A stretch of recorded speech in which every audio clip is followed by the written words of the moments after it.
안녕하십니까. 주식언론세계 김동yo입니다. 우리가요, 이 주식시장이 성립이 되면서 지금까지 한 번도 변하지 않는 게 있습니다. 바로 뭐냐 하면은 작전입니다. 근데 많은 분들이 이 작전을 생각하기를 주식시장의 한 부분이다 이렇게 생각하는 경향이 있습니다만은 가만히 따지고 보면은 작전이라는 것은 주식시장 전체를 통과하는 하나의 본질의 문제입니다. 왜 작전이 주식시장 전체의 문제가 되는가? 만일에 전체의 문제가 된다면은 우리가 작전의 내막을 모르고는 주식을 안다고 해서는 안 되는 겁니다. 그래서 작전을 모르고 주식을 논하지 말라 이런 얘기입니다. 왜 작전이 주식시장 전체의 문제인가? 이 작전을 파헤친다는 얘기는 바로 주식시장의 속성을 파헤치는 것과 같은 겁니다. 자, 오늘 타이틀은요, 강의 타이틀은 작전에 속지 말자입니다. 작전에 속지 말자. 과연 작전이 뭘까? 한번 펴볼까요? 다음 페이지.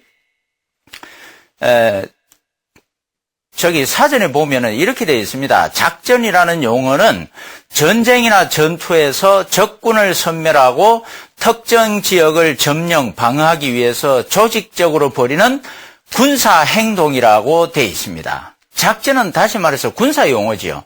그런데 이 정권 시장에 언제 들어왔는가는 모르겠지만은 항상 작전이라는 용어가 등장하고 있습니다.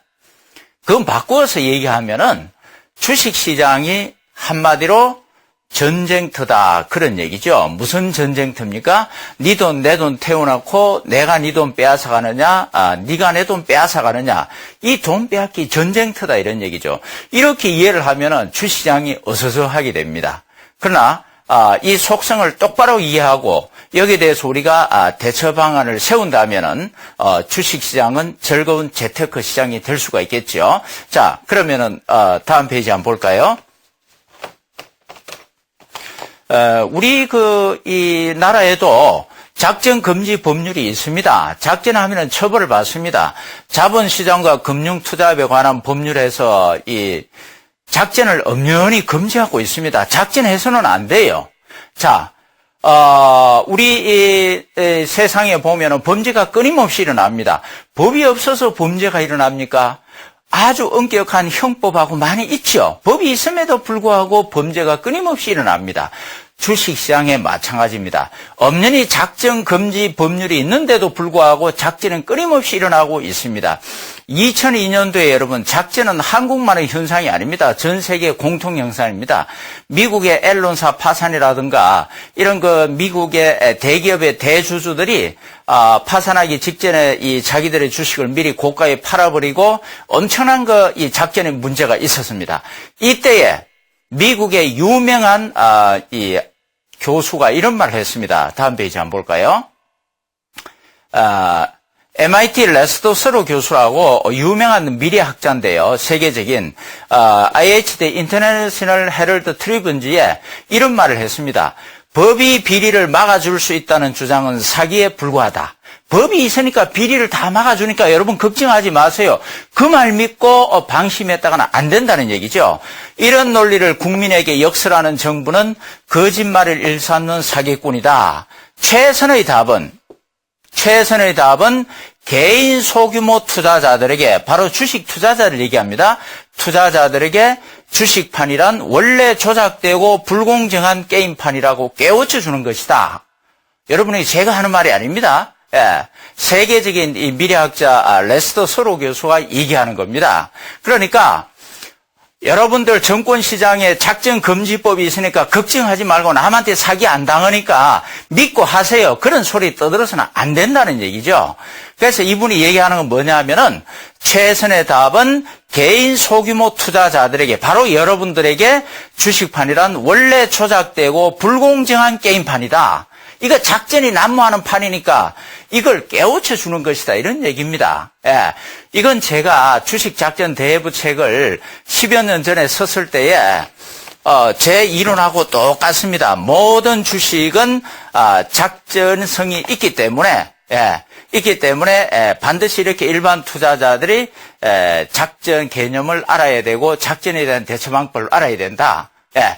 자, 이렇게 유명한 교수도 이렇게 주장을 했죠. 미국에서. 예. 자, 그 다음 페이지 한번 볼까요? 왜 모든 이 주식이 작전이나 마찬가지냐? 우선 지금 우리가 작전이라고 하는 이 개념은 협의의 개념입니다. 보통 알고 있는 개념은 무슨 얘기냐면은 조금 전에 그 실정법상에 불법 주가 조작에 대해서 금지하고 있습니다. 요거는 실정법상 작전을 얘기하는 거예요. 우리가 보통 작전이다 뭐 처벌받고 하는 게 다 여기서 나오는 겁니다. 이것만 우리가 작전으로 알고 있기 때문에 문제가 생기는 겁니다. 실제로 말이죠. 상대방이 있는 모든 게임은 속임수가 기본입니다. 속임수가 작전이잖아요. 예. 요게 바로 하나의 필요악입니다. 주식시장에서는. 자, 저는 지금 작전을 미화하거나 작전하는 것을 정당화시켜주거나 이런 논리로 전개하는 게 절대 아닙니다. 예. 우리 일반 투자자들이 당하지 않기 위해서는 이 주식시장의 본질을 똑바로 핵심 파악을 하고 있어야 되기 때문에 그런 차원에서 제가 말씀을 드리는 겁니다. 즉 상대방이 있는 모든 게임, 이 주식이나 이런 게 전부 다 속임수가 기본이다 이런 얘기죠. 예. 자, 왜 속임수가 기본인가? 예, 그것을 조금 이따 다시 한번 설명을 드리고요. 예, 왜 주식시장에 작전이 필요하게 될 수밖에 없는가? 그걸 실제 제 체험담과 그 다음에 제가 덧붙여서 논리로 설명을 드리겠습니다. 자, 그 다음 페이지 뭘까요? 여러분들 우리가 알기로는 정보가 먼저냐 주가 이게 제가 이 화두를 제시하는데 정보가 먼저라고 다들 생각을 합니다. 무슨 얘기냐면은 주식이 올라가기 위해서는 좋은 정보가 있어야 올라가죠. 호재가 있어야 올라갑니다. 그러니까 좋은 정보가 있다 주가가 올라간다. 정보가 먼저고 주가가 그 뒤에 따라오잖아요. 나쁜 정보가 있다 악재가 나오고 주가가 떨어진다. 정보가 먼저지요. 정보가 먼저 있고 주가가 그 다음입니다. 그래서 우리는 대부분 다 어떻게 합니까? 이 정보가 먼저기 때문에 정보가 어떤 게 있는가, 호재가 뭔가, 악재가 뭔가 이걸 찾기 위해서 혈안이 돼 있잖아요. 왜? 그게 주가보다 먼저 온다고 생각하니까. 자, 이것이 저도 옛날에 80년대 중반에 정권회사 들어갈 때에 당연히 이런 생각을 가졌죠. 정보가 먼저다. 그래서 정보를 분석해야 된다. 예. 자, 그런데 그러한 저의 생각을 송두리째 확 깨버리는 실제 사건들을 저는 접했습니다. 80년대 중반에 정권회사 들어가가지고 한 10여 년 정권회사에 있으면서 저는 엄청난 실패를 했거든요. 그 뒤에 이제 다행히 명동에서 소위 이제 큰손 되시는 분을 만났는데 그게 제가 주식시장을 바꿔서 바라보게 된 결정적인 이 전환 포인트였죠. 예. 무슨 얘기냐 하면은, 제가 그 당시에 그 명동에 갔을 때 한 번은 이제 회장님이라 불렀죠. 이건 제가 실제 겪은 사건입니다. 저보고 그래요. 저는 이제 그 당시에 명동에 지점을 하나 맡기로 하고 갔으니까, 김 지점장, 내일 말이야, 산미 특수강이 상한가 칠 거야. 한번 봐 그래요. 지금은 산미 특수강이 없죠. 현대 BNG 스틸로 바뀌었습니다. 아니 회장님, 뭐 산미 특수에 무슨 호재가 있습니까? 아이 사람아, 호재는 무슨 호재? 그냥 만들면 되는 거지. 뭐 이런 식으로 얘기를 해요. 그래서 나는 그걸 가볍게 생각을 했습니다. 다음 날 보니까 진짜 산미 특수강이 상한가를 가요. 그래서 저는 깜짝 놀랐죠. 그래서 그 당시에 명동에 있는 이제 이 고려증권 제가 지점에 저는 이제 예전에 럭키증권, 고려증권 같이 있었거든요. 두 분이 있었는데 그래서 가서 직원에게 물어봤죠. 산미 특수강이 오늘 상한가를 쳤는데 이유가 뭔지 알아봐다고 그랬습니다. 그러니까 직원들이 막 이렇게 조사를 하더니 뭐 특별한 정보는 없고 아마 매출이 좀 늘어난 것 같다고 그런 정보가 보입니다. 그래요. 아니 매출이 늘어났다? 매출이 늘어나서 상한가 간다? 매출이 는다? 이런 정보는 사실은 그렇게 특이한 게 아니잖아요. 어쨌든 조사를 해보니까 상한가가 된 뭐 계기가 그렇게 없죠. 예. 그냥 뭐 매출이 좀 늘어났다는 것밖에 없어요. 그래서 다시 한번 제가 이제 그 회장님이 물었죠. 아니 회장님 무슨 정보가 있었길래 상한가 합니까? 아이 사람아 정보는 무슨 정보? 돈이 말해주는 거지. 그때 그 말이 저희 머리를 콱 때렸어요.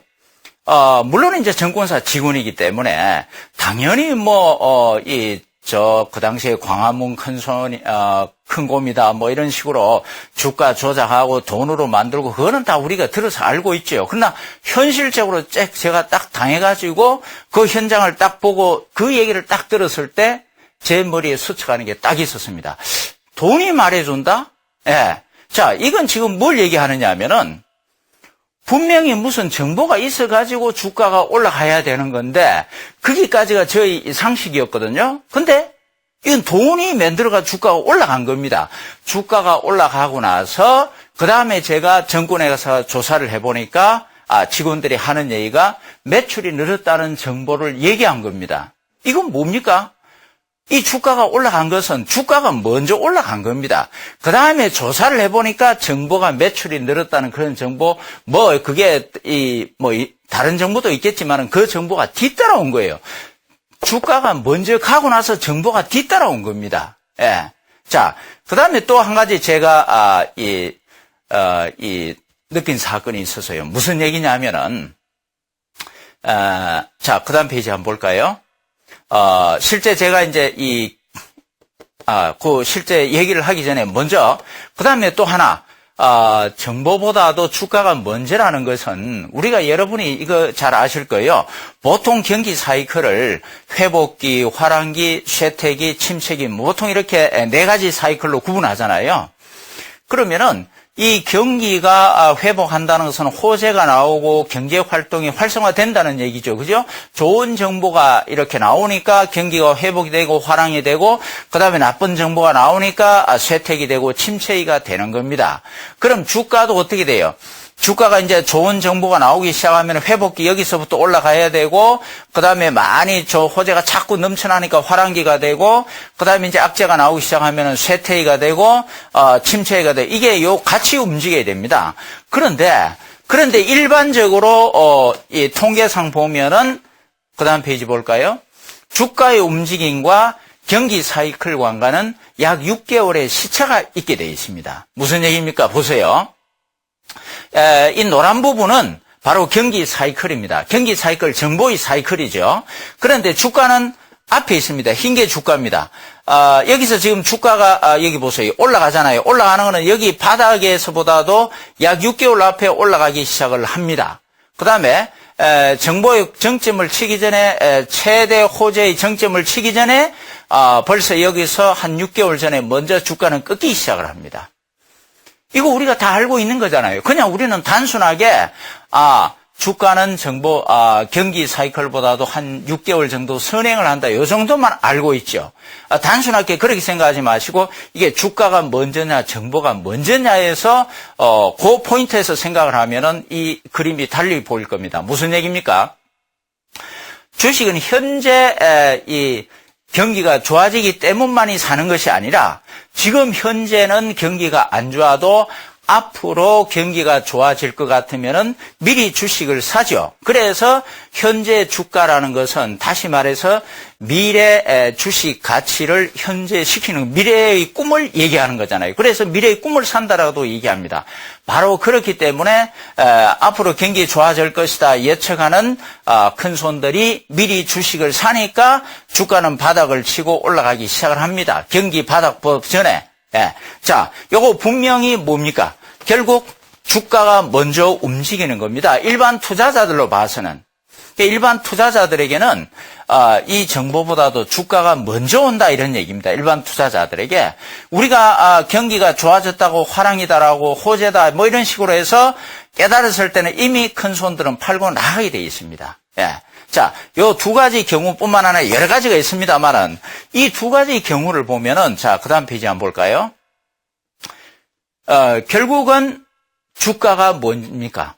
정보보다 빨리 온다는 얘기죠. 아까 제가 말씀을 드린 산미 특수강의 경우도 무슨 호재가 있어서 주가가 올라간 게 아니라 돈으로 주가를 띄워놓으니까 그 다음에 정보가 따라온 겁니다. 이런 게 비일비재한 겁니다. 예. 그래서 제가 말씀드리고자 하는 것은 큰 손은 정보가 먼저입니다. 철저하게 정보를 예측을 해가지고 먼저 주식을 사게 되고 그 다음에 주가가 움직이죠. 예. 그 다음에 이제 주가가 나오게 되어 있습니다. 근데 적어도 우리 일반 투자자 입장에서는 속지 않기 위해서는 정보가 먼저다 생각하고 정보를 예측하려고 하지 말고 주가가 먼저라고 생각하고 주가를 먼저 봐야 됩니다. 주가를 본다는 얘기는 차트를 보는 거죠. 예. 그래서 그게 먼저 보고 그 다음에 이제 정보가 나오게끔 되어 있습니다. 예, 요렇게 해야 우리가 큰 손이 먼저 매수하고 매도할 때에 그 시차에 맞춰갖고 움직일 수가 있는 겁니다. 그래서 제가 명동에서 첫 번째 깨달은 게 바로 그겁니다. 적어도 우리 일반 투자자들에게 주식 속성이라는 정보보다도 주가가 먼저다. 그러니까 정보가 뒤에 오는 걸 갖다 그걸 자꾸 분석하고 들으려고 하니까 실패하는 겁니다. 그러니까 고점에서 사게 되고 저점에서 팔게끔 돼 있죠. 예. 자, 이러한 것을 제가 직접 겪었고요. 그 다음에 이제 제가 또 한 가지 직접 겪은 것을 말씀을 드리겠습니다. 그 다음 페이지 한번 볼까요?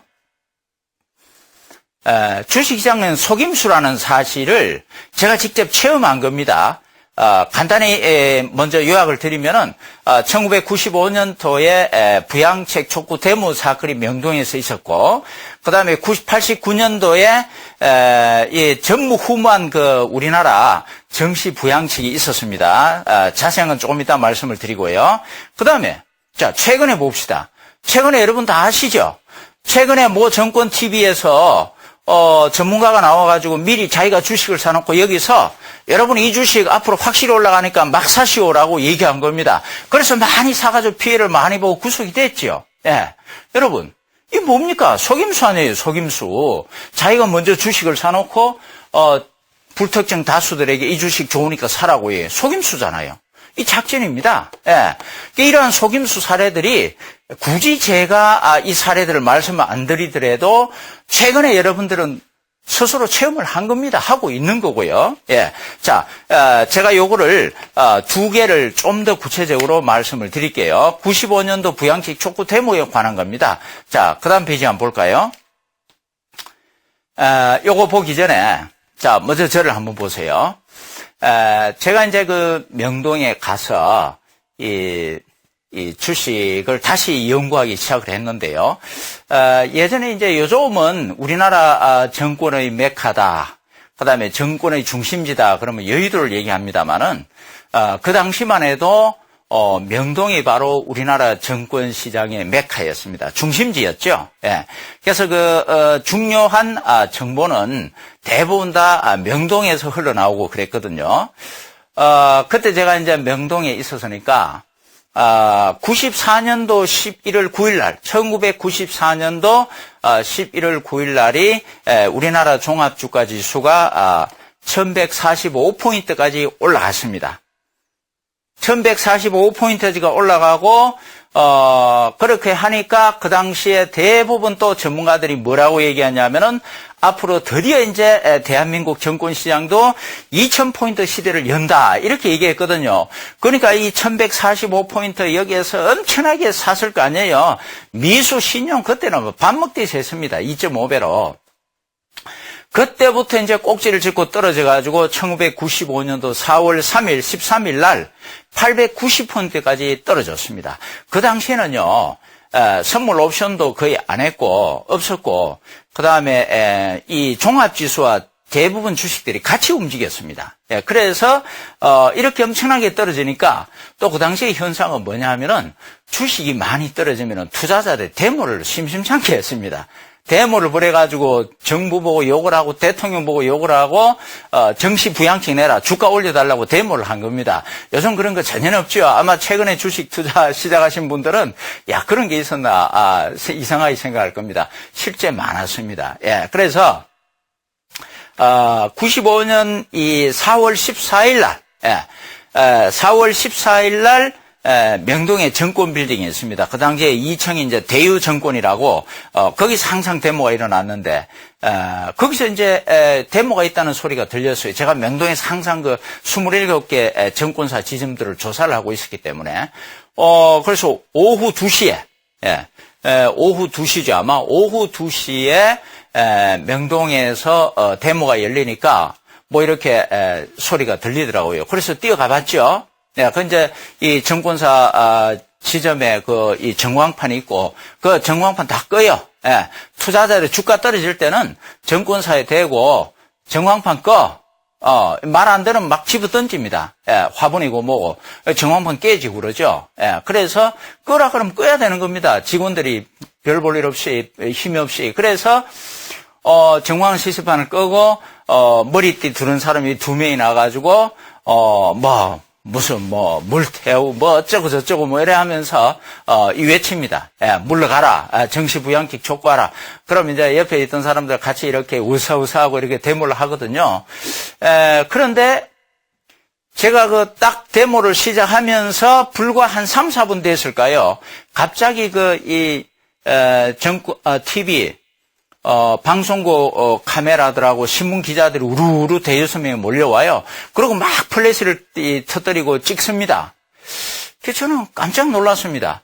아니, 어떻게 이렇게 데모한다는 걸 알고서 불과 몇 분도 안 돼가지고 방송국 카메라하고 기자들이 즉시 와서 이렇게 취재를 할까? 그렇게 생각하는데 또 옆에서 그래요. 사람들이 웅성거리는데 가만히 얘기를 들어보니까, 아니, 저 친구들 오늘 일당 얼마씩 받았지? 바로 이때다 빨리 주식 사자 막 그래요. 야, 이상하다. 그래서 이제 그 데모 끝나고 나서 옆에 이제 서명 다 받고 나서 제가 그분들 찾아서 물어봤습니다. 물어보니까 그 일당이 뭐고, 그게 뭐냐 그러니까, 이거 모르냐고, 저 친구들 맨날 큰 손들한테, 작전 세력들한테 일당을 받고, 주가가 떨어지면은 데모를, 주동을 한다 그럽니다. 예, 그렇게 해서, 데모를 주동을 하면은, 이 명동에서, 데모가 일어났다. 그리고, 방송이나 신문 기자들한테 미리 알린답니다. 사전에 우리가, 어디서 몇 시에, 데모할 거니까 그때 와서 취재를 해달라. 그렇게 취재를 해가지고 다음날 신문이나 방송에 나가게 되면은, 저 부산이다, 광주다, 대전이다, 대구다, 전국적으로, 야, 명동에서 데모가 일어났다. 우리도 데모하자. 이거 데모하면 돈 문제잖아요. 물불 안 가리지 않습니까? 그래서 또 전국적으로 데모가 일어납니다. 이렇게 막 데모가 일어나면은, 민주화라 그러지만, 그다음 이제 군사, 정권 출신들이 잡고 있을 때는 제일 두려워한 게 국민들 데모잖아요.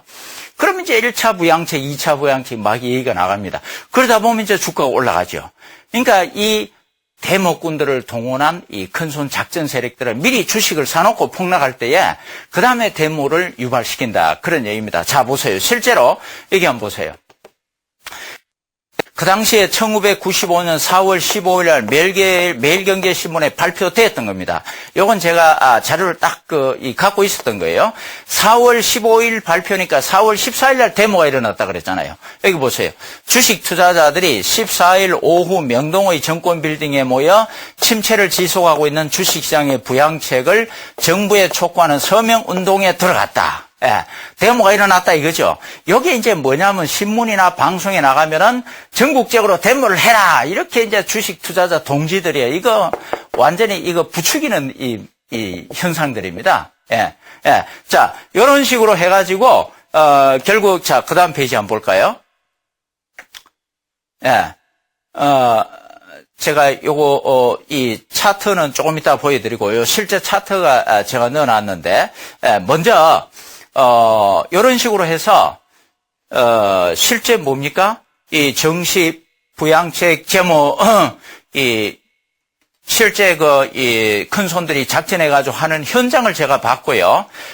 그 다음에 또 하나는 1989년도 일어났던 12.12 사태인데, 앞에 말씀을 드렸던 요 그림을 한번 봐주세요. 제가 차트를 보여드리는 겁니다. 이 1145포인트 94년도 이렇게 올라갔죠.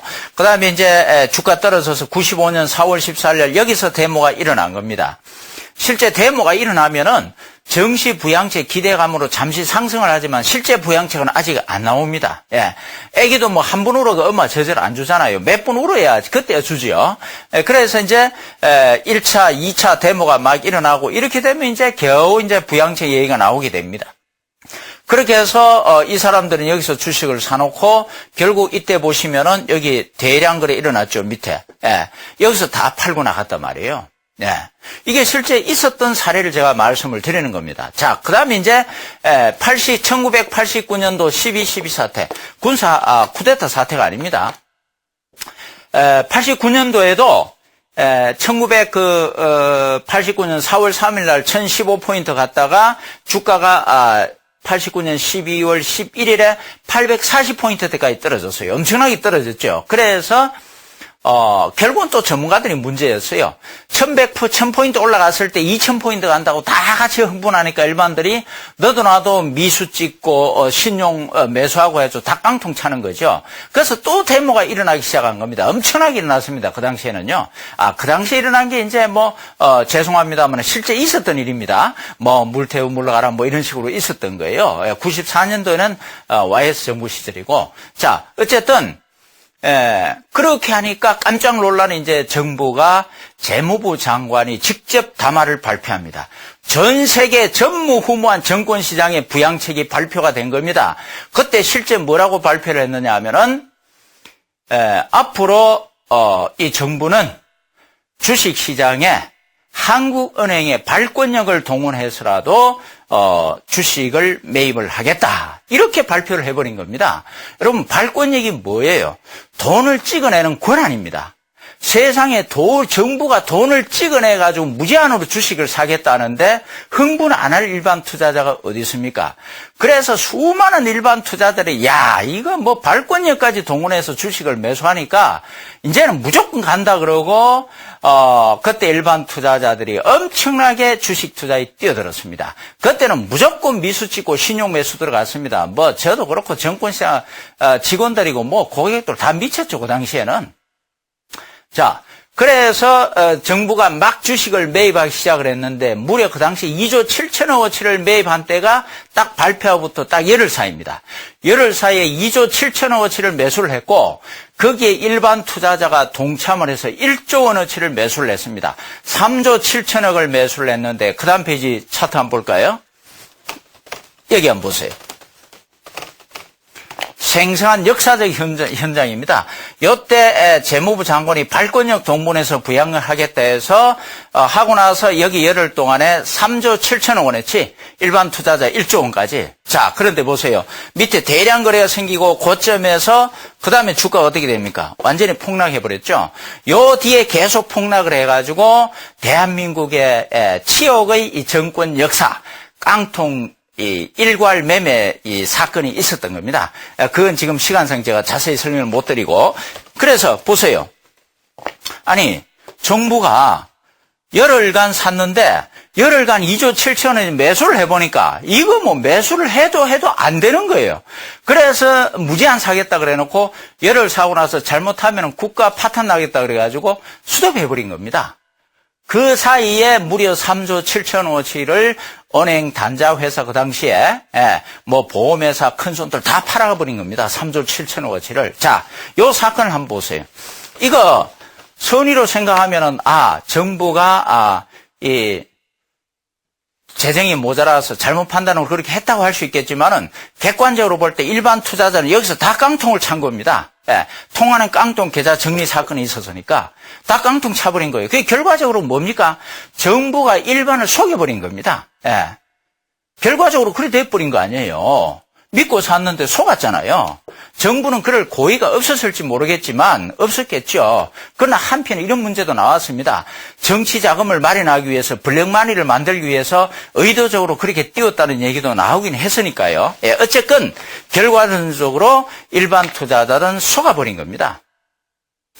자, 제가 말씀을 드렸죠. 첫 번째 94년도에 주가 부양책 큰 손들이 명동에서 데모꾼들 시켜가지고 데모 부추겨가지고 미리 주식 사놓고 그다음에 전국에 데모 일어나서 일반 투자를 사게 해서 팔아버린 거 속임수죠. 그다음에 12.12 사태도 정부가 일으킨 하나의 속임수 사태였습니다. 결과론적인 얘기입니다. 고의가 있었든 없었든 간에. 그다음에 또 여러분 모든 투자자는 따지고 보면은 작전 심리를 다 가지고 있습니다. 무슨 얘기냐면은 여러분들 생각을 해보세요. 제가 옛날에 정권회사 객장에 있을 때 보면은 많은 분들이 이렇게 했습니다. 어떤 분들이 와가지고 객장에 와가지고 야 현대건설 앞으로 더블 올라간다 무조건 지금 사야 된다 뭐 무슨 주식이 앞으로 엄청나게 이 좋은 호재가 있는데 이거 지금 안 사면 평생 후회한다 그렇게 떠드는 분들이 많았어요. 그럼 기가 얇은 투자자들이 그거 진짜냐고 막 들어갑니다. 현대건설 사고 무슨 주식 사고. 예. 근데 그분들이 나중에 알고 보면은 자기가 미리 그 주식을 사놓고 떠들어 다니는 거예요. 예. 자, 여러분, 주식은, 이 오르고 내리죠. 오르고 내리잖아요. 내가 여기서 주식을 살 때 누가 팔아주는 사람이 있어야 내가 살 수가 있죠. 내가 주식을 살 때는 팔아주는 사람한테 아이고 바보야. 앞으로 이 주식 올라갈 텐데 참 고맙다 그러고 매수를 하는 겁니다. 그리고 여기서 내가 팔 때는 어떻게 돼요? 주식을 사주는 사람이 있어야죠. 그러니까 내가 팔 때는 고맙다. 앞으로 주식이 폭락할 텐데 미안하다 그러고 파는 겁니다. 그러나 그렇게 할 필요가 없는 것이 내가 여기 주식을 매수를 할 때 여기서 파는 사람은 또 이렇게 생각을 합니다. 아이고 바보야. 앞으로 주가가 폭락할 텐데 내 주식 사줘서 고맙다 그러고 파는 사람이에요. 그다음에 또 여기서 꼭지에서 매수하는 사람들은 아이고 앞으로 주식이 더블 올라갈 텐데 여기서 팔아주니까 너무 고맙다 그러고 매수하는 사람들입니다. 이게 피차 일반이에요. 주식시장이란 게. 그게 무슨 얘기냐면은 내가 주식을 사가지고 올라가면 기분이 좋다는 얘기죠. 그러면은 가능하면은 내가 주가를 올릴 수 있으면 어떨까요? 굉장히 좋겠죠. 그 올릴 수 있는 방법 중에 하나가 뭐냐면은 내가 미리 주식을 사놓고 다른 사람들한테 막 사라고 얘기하는 겁니다. 그러한 것이 옛날 정권 객장에 많이 있었어요. 그다음 자기가 미리 팔아버리고 나서 또 다른 사람들 보고 이 주식 앞으로 부담할지도 모르니까 팔아야 된다고 떠듭니다. 왜? 내가 판 주식은 떨어져야 기분이 좋으니까. 자, 여러분. 이게 바로 뭡니까? 여러분도 마찬가지 아니에요? 여러분이 주식을 하는데 어떤 사람들이 어떤 주식이 좋을까요? 그러면은 내가 만일에 A라는 주식 가지고 있으면 내가 듣기로 A라는 주식이 굉장히 좋다던데요. 뭐 그런 식으로 얘기할 거 아니에요. 대부분 다 그런 심리가 있습니다. 왜? 내 주식 올라가야 되니까. 여러분, 내가 갖고 있는 주식을 남 보고 좋다고 사라고 하는 그 자체가 뭡니까? 그게 바로 작전입니다, 여러분. 그것도 일종의 속임수예요. 우리는 선의로 해석해서 그걸 그냥 대충 넘어가서 그렇지. 자, 우리 그냥 그렇게 할 때는 문제가 안 되죠. 정권 TV에 나와가지고 김동조 소장이 미리 A라는 주식을 사놓고 여러분들에게 A라는 주식이 굉장히 좋습니다. 이유를 설명해서 막 떠들 때 그거 바로 작전 사기입니다, 여러분.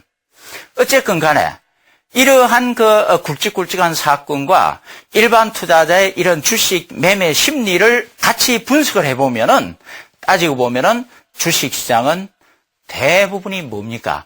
속임수 시장이다. 그런 얘기죠. 생각해 보세요. 만일에 주식이 올라갈 때 호재가 있어야 올라갈 거 아니에요. 그러면은 모든 사람들이 이 호재다 그래가지고 전부 다 이 호재에 같이 반응을 해버리면은 팔 사람 아무도 없습니다. 그 다음에 악재가 나왔습니다. 그럼 모든 사람이 이 악재를 보고서 전부 팝니다. 사는 사람 아무도 없죠. 주식은 성립이 안 돼요. 성립이 되려면 어떻게 됩니까? 이 호재가 나오더라도 좋다고 생각하는 사람 또 안 좋다고 생각하는 사람이 있어야 되고, 악재가 나오더라도 안 좋다고 생각하는 사람 반면에 좋다고 생각하는 사람이 있어야 되는 겁니다. 다시 말해서 주식을 매매하는 그 순간에는 전부 다 어떻게 되냐면 착각이라는 현상이 있어야 되는 겁니다. 이 착각이 뭡니까? 선의로서 착각의 얘기지 그걸 고의로 해버리면 뭐가 돼요? 바로 작전입니다. 사기를 치는 거예요. 속이는 겁니다. 상대방을. 속이지 않고서는 이러한 속임수가 없어서는 절대 매매가 성립이 안 된다. 그럼 여러분들이 생각할 때 삼성전자나 현대중공 굵은 주식은 외국인 살 때 그건 천만의 말씀. 그건 마찬가지죠. 삼성전자가 올라가기 전에 미리 외국인이든 기관이든 큰손이 사는 사람들이 일반 투자자들이 여기 방송에 나와가지고 자 우리는 10조 원을 굴리는 이 기관 투자가인데 여러분 삼성전자를 우리가 분석을 해보니까 현재 10만 원이지만 앞으로 100만 원까지 갈 수 있다는 우리 결론에 도달했습니다. 자 여러분 같이 삽시다. 그렇게 얘기합니까?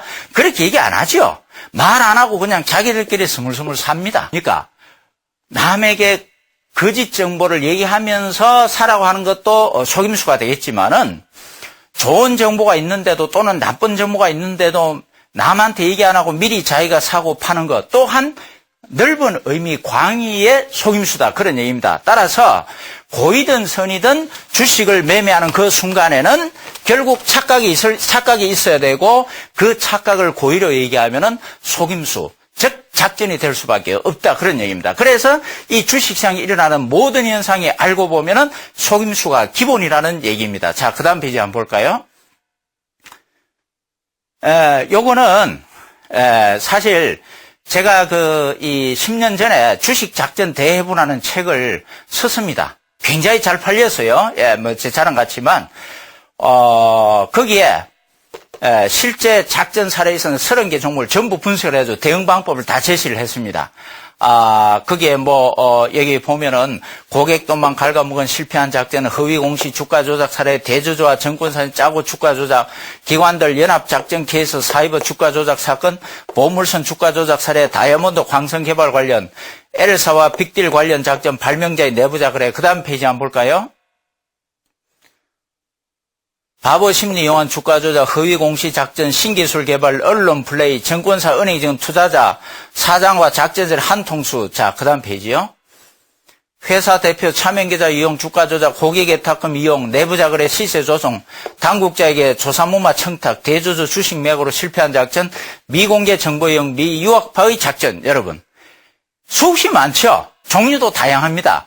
빙산의 일각에 불과하죠. 이거를 실제 정권감독원에서 그 당시에 작전으로 적발을 해가지고 검찰에 통보해서 사법 처리가 된 것들만을 제가 30개를 분석해서 냈습니다. 책이 잘 팔려나는데 어느 날 저한테 내용 증명이 한 통 왔어요. 변호사한테서 김동조 씨가 우리 회사의 명예를 훼손하고 손해를 끼쳤기 때문에 형사처벌과 함께 민사 배상을 청구합니다 하고 어마어마한 이 내용 증명서 날아왔어요. 무슨 얘기냐면은 검찰에 가서 전부 사법 처리가 된 거를 이 30개 종목 한 회사가 이 변호사들을 사가지고 어마어마한 돈을 들였겠죠. 대법원까지 가서 우리 회사 작전 아닙니다. 무혐의 처분받았어요. 그러니까 결론은 뭡니까? 내 책에는 이 회사 작전책이라 그래야지 엄연히 나가고 있잖아요. 그건 누가 봐도 제가 원인과 이유를 다 설명을 해놨는데 누가 봐도 그건 작전인데 아니 대법원까지 가서 승소했잖아요. 작전의 의미가 아니라고. 자, 그러니까 당신 책에서 우리 회사 명예를 훼손하고 손해를 끼쳤다 이거지. 참 황당한 일입니다. 어쨌든 결국은 타협을 받습니다. 전국 서점에 있는 제 주식 작전 대비 전부 다 회수했습니다. 그리고 전부 폐기 처분했습니다. 지금 아직 안 내놓고 있습니다만은 그 책임자 필요 없어요. 이 홀로서기 파워 분석법 동영상 강좌 자체가 작전을 얘기한 거고 전부 작전에 대처할 수 있는 방법을 다 제시해놨기 때문에 책 자체가 필요 없죠. 그래서 제가 책을 안 쓰고 있는데 제가 이 얘기를 굳이 말씀드리는 이유가 뭐냐면은 보세요. 엄연히 누가 봐도 이거는 작전일 수밖에 없는데 그리고 사법당국에서 1차로 그렇게 했음에도 불구하고 끝까지 대법원까지 가서 엄청난 돈을 들여가지고 이 소송에서 이기는 거 보세요. 이건 무슨 얘기냐면은 그 차트만 딱 보면 일반 투자자가 엄청난 손해본 걸 알 수가 있습니다. 여러분 주식시장이 그만큼 삭막하다는 얘기고 작전 앞에 물불을 안 가리는 엄용한 세력들이 엄청나게 이 주시장에 압력하고 있다는 것을 여러분이 분명히 깨달으라고 제가 이 말씀을 드리는 겁니다. 제가 직접 겪은 거거든요. 생각을 해보세요. 양심의 일말의 가치가 있다 그러면은 그거 대법원까지 가지 말아야 되는 건데 그거까지 다 해가지고 이겨버리잖아요. 그 법의 판결이다 하는 것이 우리 실체적 진실하고는 동떨어지는 경우가 많습니다. 왜? 특히 정권 분야는 판검사들이 이 정권 분야에 대해서 속성을 모르는 분들이 많아요. 그냥 실정법상의 조문 몇 조문 갖고 이가 지금 판단하거든요. 그거하고는 다른 겁니다. 자, 어쨌든, 그래서 제가 작전이 굉장히 중요하다는 걸, 여러분에게 말씀을 드리는 거고, 자, 그 다음 페이지 한번 볼까요? 자, 작전 세력이, 여러분, 그냥 작전하는 게 아닙니다. 내가 작전 세력에 이용당할 수 있는 그런 생각을 갖고 있기 때문에 작전에 당하는 겁니다. 우리 세상에 살면서 여러분은 사기꾼도 나쁘지만은 사기꾼에게 당하는 사람들도 물론 불가항력적으로 당하는 사람들도 있겠지만은 많은 경우에 내가 사기꾼들에게 당하기 좋게끔 어떤 그 심리 상태가 있기 때문에 그런 사기 당하는 경우도 많죠. 주식시장 마찬가지입니다, 여러분. 내가 사기꾼들에게 당할 수 있는 그런 심리를 갖고 있기 때문에 당하는 경우가 많다. 자, 보세요. 첫째, 공짜 심리입니다. 여러분, 공짜 심리는 뭐냐면은 내가 주식에서 돈을 벌려면은 돈 벌려는 건 미리 그 속성을 알아야 되잖아요. 돈벌이에 대해서. 그건 모릅니다. 그리고 함부로 남한테 물어서 돈 벌려고 그러잖아요. 세상에 그렇게 돈벌이 쉽게 하는 방법이 어디 있습니까, 여러분? 그게 바로 공짜 심리입니다. 전문가에게 회비 내고 그게 공짜, 안 공짜 그런 개념이 아니에요. 내가 스스로 알지 못하고 하려는 사고방식. 이거는 왜 그러냐면은 내 주관적인 감정이 개입이 되는 문제이기 때문에 감정 내 스스로 컨트롤 못하면은 이 주식 성공하기 굉장히 힘듭니다. 그래서 내가 스스로 알지 못하면 안 된다고 끝까지 제가 주장을 하는 것이고, 왜 여러분들 쉽게 그렇게 남한테 의존해서 돈 벌 수 있을 것 같으면은 왜 학생들은 비싼 등록금 내고 학교 왜 다닙니까? 그 다음에 돈 얼마씩 못 버는 그 노동자들 왜 그 쇠빠지게 어렵게 노동합니까? 기차 기관사는 왜 그걸 해요? 그냥 돈 좀 모아가지고 남한테 물어가지고 대충 대서 돈 벌어가면은 그거 다 학교 다닐 필요도 없고 기차 운행할 필요도 없잖아요. 사회가 올 수도 되게 돼 있습니다. 그러나 세상에 이런 격언이 있잖아요. 세상에서 가장 대가를 크게 치러야 하는 것이 바로 공짜라는, 공짜만큼 비싼 대가를 치러야 하는 건 없다고. 그러니까 이 주식시장에 들어와서 남한테 함부로 의존해서 돈을 쉽게 벌려고 하는 사람들, 많은 사람들이 나가 떨어지고 있죠. 안타깝습니다. 그러나 한편 객관적으로 생각해 보면은 그게 주식시장의 순기능일 수도 있습니다. 바로 그러한 현상이 있기 때문에 오늘 또 열심히 땀 흘려서 우리 사회 안전망을 책임지는 분들, 그리고 돈 몇 푼 안 되지만 끝까지 은행에 저축하는 사람들, 그런 분들이 있는 겁니다. 공짜 심리, 바로 이것 때문에 당하는 겁니다. 남한테 의존한다는 자체가 바로 정보를 듣는 거거든요. 그러니까 거기에 딱 이 작전 세력들이 포인트를 맞추는 겁니다. 근데 내가 남한테 의존 안 하게 되면은 나 혼자 산에 들어가서 덕도하는 심정으로 해버리게 되면은 산속에 있는 사람한테 사기 못 치잖아요. 세상에 나와 있는 대중들한테 사기 치잖아요. 예, 원천 봉쇄가 되는 겁니다. 그 다음 두 번째, 군중 심리입니다. 남들이 같이 다 어울려 다닐 때, 옛날 정권에서 객장에 보면은 어떤 사람이 이 주식 좋다 그럼 같이 따라 사고, 또 저 주식 나쁘다 그러면 같이 따라서 팔고, 정광 시습안에 전부 다 주가 올라갈 때 뻘겋게 되면은 거기서 객장에 사람들 쳐다보면 얼굴이 전부 붉게 물들어가지고 단풍잎처럼 울그럭불그럭 웃고 있습니다. 근데 주가가 떨어질 때 시퍼렇게 돼 있으면 전부 다 얼굴이 부르죽죽 이렇게 돼 있어요. 찡그리고 있습니다. 다 대중심리입니다. 한꺼번에 같이 움직여요. 그러한 것이 바로 작전 심리의 이용이 되는 겁니다. 그런데 그러한 객장의 모습들이 지금은 정권 TV나 정권 인터넷 사이트에서 벌어지고 있다는 사실, 그 이상은 제가 얘기 안 하겠습니다. 그 다음에 일확천금 심리, 한 방에 크게 빨리 벌어야 되겠다는 심리, 발로 빨리 벌어야 되겠다는 심리가 확실한 정보, 끝내주는 정보, 대박 정보. 그래서 보물선이 있냐 한다, 말도 안 되는 이 호재가 나와도 그걸 진위 여부를 판단하기 전에 후딱 사버리잖아요. 그러한 심리를 노립니다. 그 다음에 단타 심리, 샀다 팔았다. 간단한 예로 데이 트레이딩 볼까요? 데이 트레이딩 이 신념이 뭡니까? 오늘 산 주식은 집에 안 가져간다. 즉 오늘 아침에 오늘 산 주식은 야당은 오늘 팔아버린다 이거 아니에요. 내일이 어떻게 될지 모르니까. 그럼 그러한 심리가 많이 일반화될 때 큰 손들 작전은 간단합니다. 무조건 사야 될 거 아니에요. 일단 아침에 사면은 어떻게 돼요? 아침 시세가 많이 올라가죠. 그러한 심리를 이용하는 간단합니다. 큰손 작전 세력 같으면 특정 종목 A를 오늘 종가에 미리 사놓습니다. 그 다음에 내일 아침에 이 주식 인터넷상이나 어디다 정보 올려갖고 올라가면 아침에 팔아버려요. 그러면은 그 고점에, 오전에 고점에 물려갖고 일단 일반 단타주의자들 어떻게 합니까? 팔아야 될 거 아니에요. 그러니까 종가 끝날 무렵에 다 팔 수밖에 없습니다. 투매가 많이 나와요. 그 다음에 그때 또 받아버립니다. 받고 그 다음 또 올려버려요. 그 다음날 또 이런 식으로 예를 들자면은 아주 일반 투자자가 언제나 사고 팔기 때문에 작전하기 굉장히 좋다. 그 다음에 이제 바보 심리입니다. 바보 심리가 뭐냐면은 실제 물건의 가치와는 관계없이 가격이 올라가면은 착각해서 매매하는 겁니다. 즉, 자, 사과가 하나에 10만 원짜리가 있습니다. 그 10만 원짜리를 홍길동이가 삽니다. 그 잘못된 행동이죠. 머리가 안 돌고서는 10만 원짜리 사과가 어디 있습니까? 그러나 홍길동이는 그 10만 원짜리 사과를 두고 보니까 나중에 그걸 한 달 후에 15만 원에 팔아요. 놀랍게도. 예, 바로 이겁니다.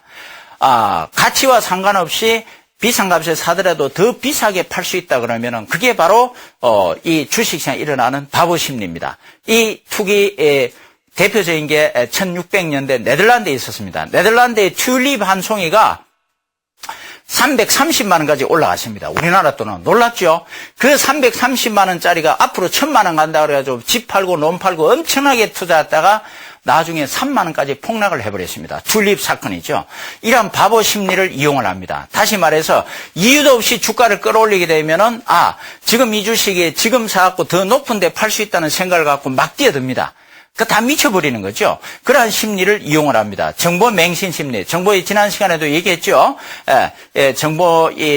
정보를 맹신해가지고, 허위인지도 모르고 또,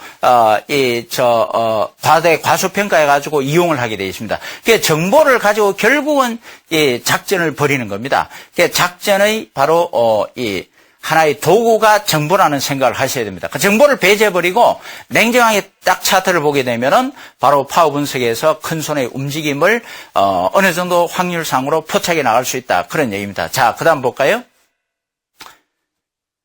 작전주 대처 방법은 정보를 배제해야 됩니다. 요건 말씀을 드렸고, 그 다음에 이제 특정 종목 공개 추천을 하는 걸 여러분이 조심을 해야 됩니다. 확률상 여러분, 만일에 어떤 A라는 제약회사가 지금 나오는 비아그라보다도 10배 이상 전혀 부작용 없고 또는 암 치료를 100% 할 수 있는 신약을 개발한다는 그 어떤 정보를, 확실한 정보를 여러분이 알았다고 생각하세요. 그럼 그 확실한 주식이 앞으로 10배, 20배 올라갈 텐데 여러분은 그 주식을 여기 방송 나와서 얘기하겠습니까? 그런 사람은 아무도 없을 거예요. 나만 오면 몰래 사죠. 그러면은 확실히 올라갈 수 있는 주식을 남한테 추천하는 사람이 있을 수 있겠습니까? 있을 수 없겠죠. 그럼에도 지금 대한민국 정권 시장에는 이 주식 확실히 올라간다고 정권 방송마다 인터넷 사이트에서 떠드는 사람이 굉장히 많습니다. 자, 그 경우는 왜 그럴까? 첫째, 확률상 종목을 추천하는 겁니다. 올라갈 수도 있고 내려갈 수도 있는 걸 확신을 불어넣습니다. 맹신해가지고 사익금에서 쪽박차게 만들죠. 그 다음에 두 번째, 사전 매수 종목 추천. 아까 제가 말씀을 드렸습니다. 자기가 미리 그 주식을 사놓고 막 거품을 물고 외칩니다. 시청자들에게. 그럼 여러분들 살 수밖에 없잖아요. 뭐 정권TV 나오면 대단한 사람으로 생각을 하니까. 그래서 이 소위 이제 사기치는 거죠. 그 다음에 세 번째, 작전 진행 중인 종목을 추천하는 겁니다. 주로 중소형주 코스닥은 말이죠. 다 주인이 있어요. 작전 세력들. 그 사람들이 작전을 벌이고 있는데 전문가랍시고 그 종목을 하나 추천을 했다. 그래서 뭐 어떤 현상이 일어나는가. 그 다음 페이지 보겠습니다. 공포적인 투매 유발하기입니다. 이게 무슨 얘기냐면은 작전 중인 종목을 어떤 전문가 추천해버리면은 큰 손이 확 팔아버립니다. 그럼 떨어지면은 공포심리에서 투매를 유발해서 받아버리고 냄비 심리형 지치게 만들게. 작전 중인데 이 추천하면은 안 올립니다. 올랐다 내렸다 계속 옆으로 끌으면은 지쳐갖고 팔아버리게 되고 그 다음에 곧바로 급등시켜버립니다. 바로 아침부터 상한가 날아가 버려요. 그럼 못 잡죠. 그 다음에 작전 개입이 없을 때는 이건 무슨 얘기냐면은 작전 개입이 없는데 일반들끼리 사라 그러면 일부는 돈 벌지만 나머지 전부 다 쪽박차게 되어 있습니다. 자, 그 다음에 그래서 작전 주식에 대한 효과적인 대처만 그 다음 페이지 한번 볼까요? 이거 말고 다음 페이지 없어요? 예. 자, 예. 제가 그래서 이 주식 작전 대본하는 책을 절판을 시켜버렸다 그랬죠. 그 사람들 항의가 있어가지고. 예. 그러니까 이제 지금 책을 쓰는 것보다도 여러분이 동영상을 보고, 본질을 파악하고 대응하는 게 좋습니다.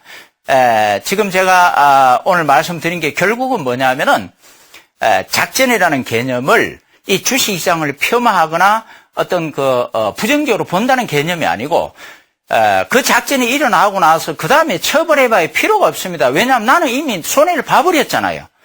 그래서 우리 일반 투자자들이 미리 그 작전에 대한 개념을 알고 이 주시장의 속성을 알고 미리 대처를 해야지만이 그러한 사태를 미연에 방지할 수 있다. 그런 얘기입니다. 그래서 이 주식시장 전체 간의 작전의 개념이 통과하고 있다. 거기에 대한 대처 방법 역시 바로 파워 이 분석법 동영상 강좌를 아시고 요거는 여러분이 네이버나 다음에 들어가셔가지고 파워 분석법 치시면은 다 볼 수가 있으니까 참고로 하시기 바랍니다. 실제 작전 강의는 한 6개월 강의가 돼야 됩니다만은 시간상 오늘로서 간단하게 제가 요점만 설명을 드렸습니다. 여하튼 작전에 속지 말고 여러분들 주식시장에서 성공해 가시기를 기원합니다. 대단히 감사합니다.